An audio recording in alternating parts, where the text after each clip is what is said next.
acting like a bully on stage with Dr. Sophie Chandauka. Watch.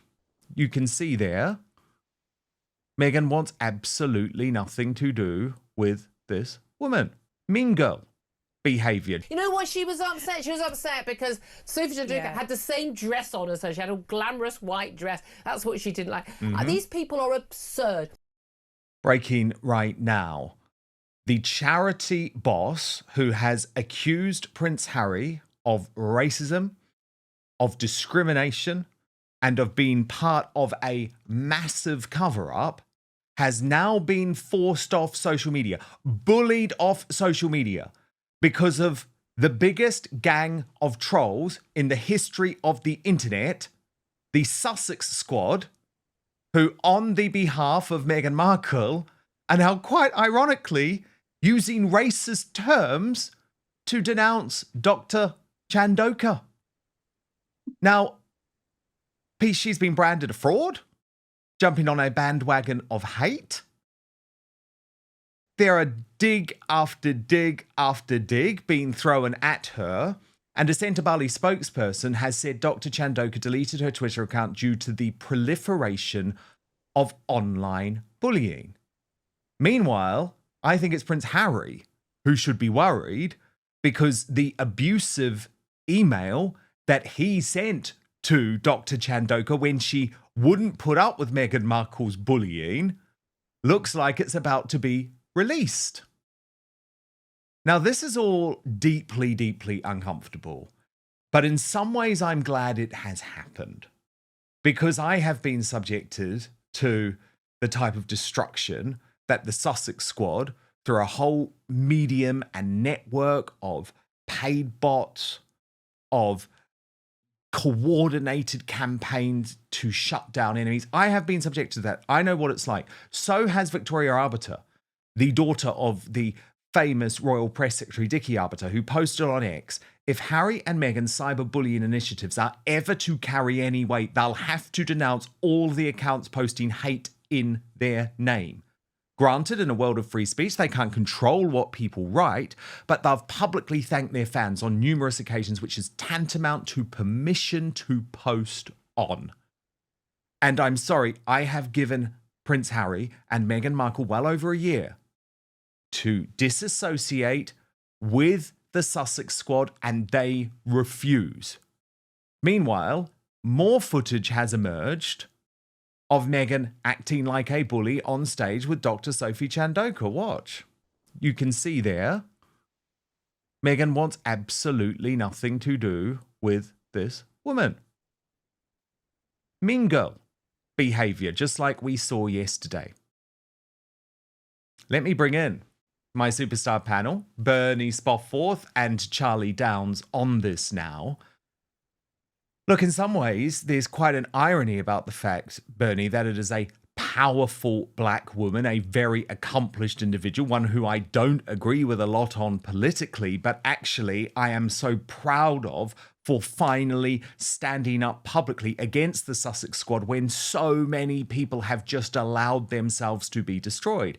And how on earth can anyone take Prince Harry and Meghan Markle seriously when they talk about the scourge of trolls, when they talk about the need to regulate the internet, when actually they have a professionalized gang of internet trolls trying to bring down anyone who decides to take them on for appalling behavior, for bullying behavior, for racist behavior? I know I shouldn't find this funny, but I actually do.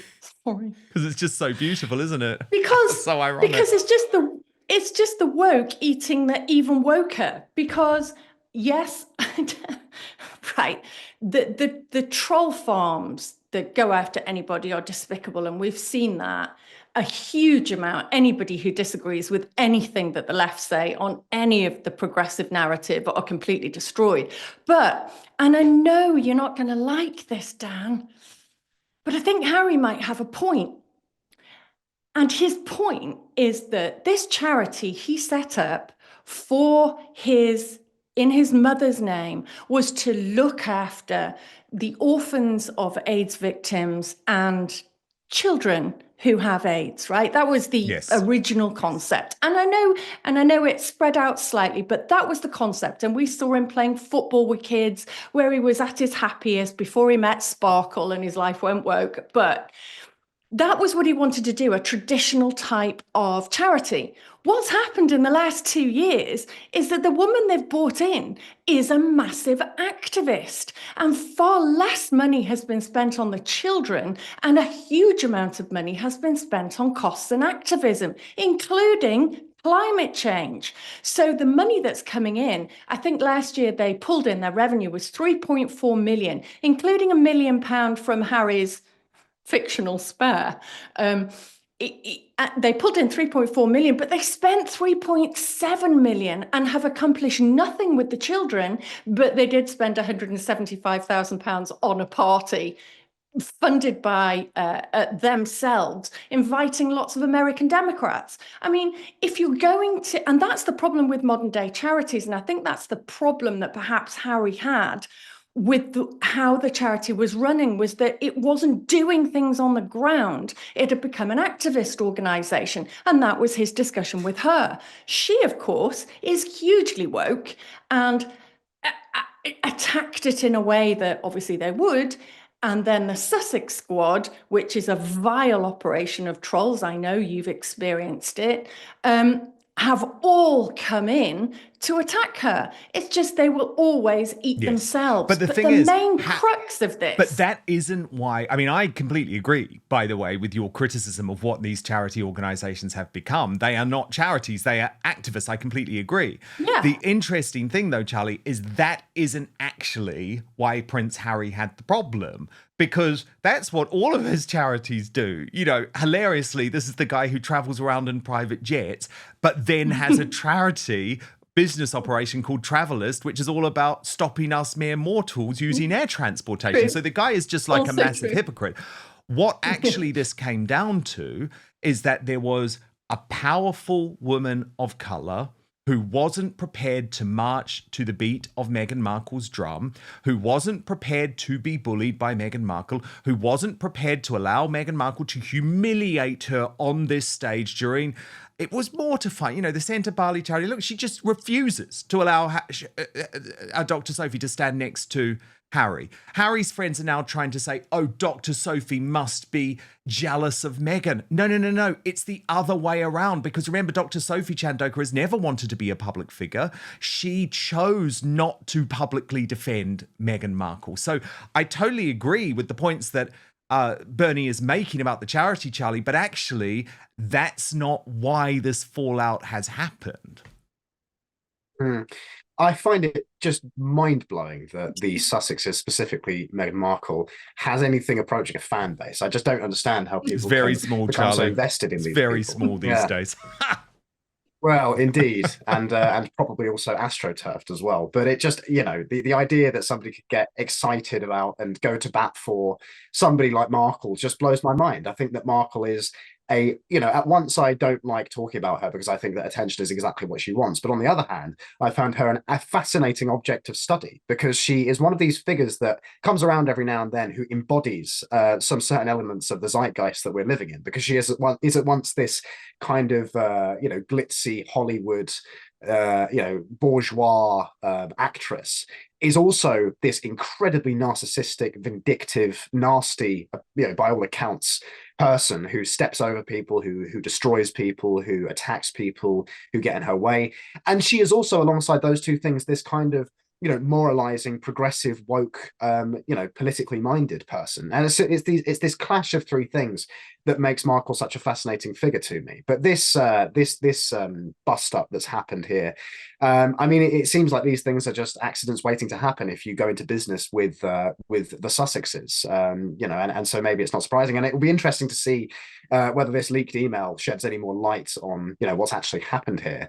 But on the broader point of the what I would call the charity industrial complex, Yes, I think this is another area of economics and politics that nobody's talking about. Nobody is owning this issue, and I think part of that is because something the left do so well is they capture language and ideas that sound really nice, that sound really cuddly, whether that's, Black Lives Matter or anti-fascism or, whatever else, pride, for example. These are all things that sound kind of good on the surface of them, but actually conceal they conceal ulterior motives, which are always, the destruction of beauty and the destruction of morality and the destruction of standards and identity. But first, we've partnered with Gundry MD to share this information with you. Would you believe me if I told you inside your pantry right now is one of the healthiest foods on the planet? Yep, it's true. It's not some weird trendy superfood. Spoiler alert, it's olive oil. You're probably used to cooking with it, but there are countless ways to use olive oil to help yourself look and feel younger. For example, olive oil is a natural way to help you achieve a more youthful appearance. Besides helping you look younger on the outside, it's a fantastic tool for your insides as well. According to Dr. Stephen Gundry, a famous cardiothoracic surgeon, nutrition expert, and health advocate, you should get as much high-quality olive oil into your daily routine as possible, whether it's taking a shot of it daily or keeping a bottle of it in your bathroom medicine cabinet. But what kind of olive oil is best for your health? Well, any olive oil can give you some benefits, but if you're looking to get the best results, it matters a lot which one you pick. The olive oil industry is huge. You can tell by the number of olive oil brands you see at the grocery store, and you can bet they're not all made with the consumer in mind, and many brands may even cut corners one way or another to increase profits. When Dr. Gundry came to this realization, he was appalled, but some olive oils are so powerful, it may only take a few tablespoons a week to see these incredible health benefits. So how can you tell between an olive oil that can be a health booster and which one isn't up to par? Well, in an effort to answer that question, Dr. Gundry has decided to take a stand and release his personal research and findings. This video has gone viral since its release, and it's important you see it so you can start benefiting immediately. You can watch the video right now by going to getolive1.com/outspoken or by clicking on the link in the description box below. That's getolive1.com/outspoken, or just click on the link in the description box below. That's probably easier. People who have taken his advice have shared their results with him, saying the olive oil they bought after learning his simple rules has helped change their lives. So make sure you go to getolive1.com/outspoken or click on the link in the description box below this video. But now, back to the show. And this is the big issue that Prince Harry has, though, right? Because we've even seen his allies this week, like Hindi Andrews, who is the hard-left race baiter intellectual, who appeared on their Netflix series. And he's now turned on Harry, saying, oh, no, of course this guy, he's from the British royal family. Of course he's all about a white colonial narrative. And this is what's fascinating. I want to show you, by the way, two very different reactions from both sides of the political spectrum, and I think that equally hilarious. First, Julia Hartley-Brewer had one hell of a meltdown in the talk studio today, and it was just beautiful to watch. Life. I mean, I just wish Harry and Meghan had done what they said they were going to do, which was just sod off to America and live a private life. Shush! Just shush! Bye-bye. No one's interested. No one cares. Charity boss stands when you're handing a completely, utterly pointless, stupid, massive trophy to your husband for playing a polo, a game which, like, only 5 rich people from aristocratic families and top boarding schools play. No one sodding cares. You know why she was upset? She was upset because Sophie Chandauka had the same dress on as her. She had a glamorous white dress. That's what she didn't like.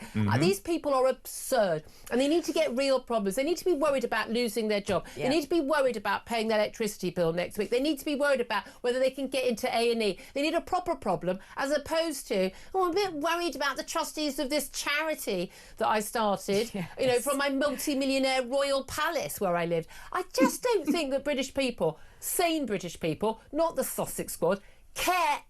I just love that.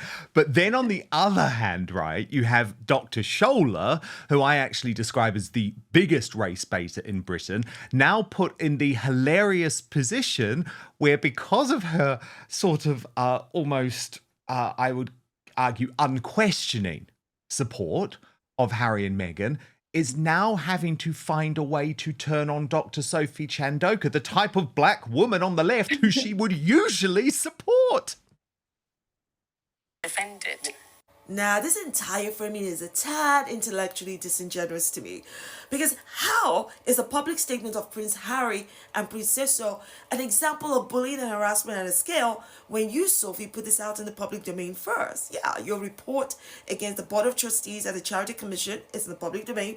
Your lawsuit against the Board of Trustees at the High Court is in the public domain. How else are Prince Harry and Princess meant to respond to your public actions?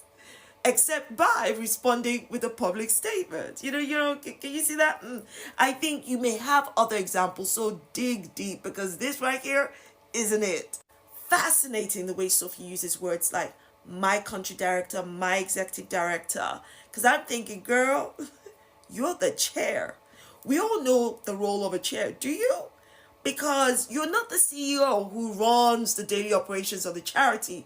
The CEO would have country directors, executive directors, yada yada. But so why are you talking like you're the CEO? And why are you talking like you own the place? The language smacks of a hostile takeover, in my humble opinion. Bernie, I find this so beautiful, right? In a very similar way that you were before, because how hilarious that we have the ultimate class warrior, Dr. Shola, now backing the prince, backing the privileged prince who has had every advantage of the colonialism that she claims to despise. It's just wonderful. I just don't even know. I don't even know where to start, because actually she is completely right. But that means she's supporting the prince, and she hates the prince because of all his colonial past. She must be in a terrible situation. Daniel, you should definitely send her some wine. Yes, she's not coping, is she, Charlie? No. Although neither was Julia Hartley-Brewer. But I totally agree with what Julia says. I mean, this is just an argument that most people look at. No one cares. And think, what the hell? Well, they just think, what the hell? And they also think, I think, Charlie, that this just represents why Prince Harry has allowed a woman to ruin his entire legacy. Yeah, I mean, you're doing pretty well if you're upsetting and annoying Julia Hartley-Brewer and Dr. Shola. I mean, that's actually quite an achievement, maybe commendable. But I'm just waiting for the Prince Harry redemption arc. I'm waiting for the inevitable separation, the inevitable divorce, and then the inevitable round of, media and maybe books from Harry where he said, I was in this horrible relationship, here's the tell-all story and all the rest of it. And hey, maybe he comes out of it looking quite good. I don't know. I mean, maybe I find that hard to believe because he's made a bit of a tit of himself over the last, 5 to 10 years. But either way, it's all good fun, isn't it? This stuff. It takes our minds off the more, the more awful things that are happening in this country and elsewhere. But I do think, just to tie the previous story and this one together, as a political point, you listening to Dr. Shola and looking at Meghan Markle and those sorts of figures who really do represent, they're like the embodiment of woke politics, right? Browbeating, bitchy, unpleasant, rude, and vindictive, completely without a kind of desire to make the world a better place. I would say you compare that to somebody like Gary Stevenson, and again, I find Gary Stevenson to be a far more compelling sell, and that's why I think he's popular. Yeah. But either way, I'm glad to see the back of woke. I think anyone is more appealing, if I'm honest, than the toxic combination of Dr. Shola and Meghan Markle. But yes, they can just keep eating themselves. I'm going to enjoy it, but I will just say once more, because I want to give them a chance, Prince Harry and Meghan Markle, if you do not believe in internet trolling, surely this is the moment to release a statement distancing yourself and disassociating yourself from the Sussex squad, who are now not only trolling in your name, but spreading racist abuse in your name. I thought that would be everything that you're against. Thank you so much for watching Dan Wootton Outspoken. Please click on my face just to the bottom left to subscribe to this brand new independent news source and turn on the notification bell so you'll be alerted to our brand new live shows, uncancelled interviews, and special royal episodes. Outspoken is also now available as a podcast, so you can listen to the show every weekday on the go, wherever you are.